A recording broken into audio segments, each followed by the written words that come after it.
Van and Sam Gravely going to wrap things up here from Westside High School in Anderson, South Carolina, where the Jackets tonight fall to the Rams 38-13. And Sam, Jackets get the opening kickoff. They drive it 12 plays, 85 yards, Runyon going in from 5 yards out, and you felt like, man, this might be the Jackets' night. Yeah, it started well for the Jackets, that's for sure. But then right after that, you know what happened. Westside returned to kickoff about 90 yards for a touchdown. So momentum shifted right back to Westside after that. It did. Boston goes 90 yards on the kick return. They did a little trick play to make it 8-7 at that point.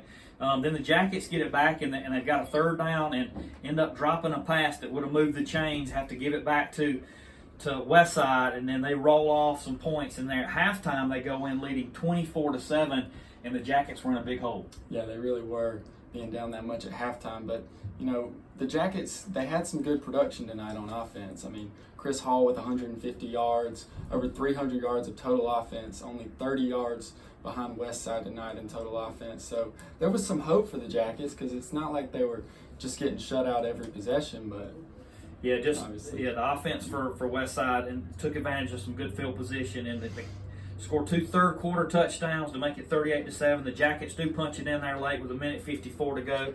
As you mentioned, Chris Hall with a 150-yard effort tonight goes in from 2 yards out, final 38-13. Yeah, overall, not a great showing for the Jackets, but we did have a lot of players out tonight. LaDainian Martin should be back soon. Josh Runyon had a pretty good game for the Jackets. He completed a few good passes. Roland should be back at some point soon with conference play starting next week against Lawrence.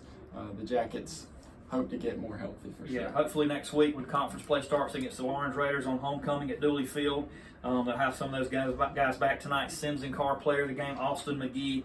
The guy, it seemed like 4 or 5 times during the game, he was the last one to make a stop, and he did it for the Jackets. So big night tonight for Austin McGee in a losing effort. But hopefully some of those guys get healthy. So I want to tell everybody next week, get out there and support these guys. I know that the record isn't what we want, but the conference season, it kicks in next week. So come out and support those Yellow Jackets. We'll be on there at 6 o'clock for a 7:30 kick as the Jackets host the Lawrence Raiders.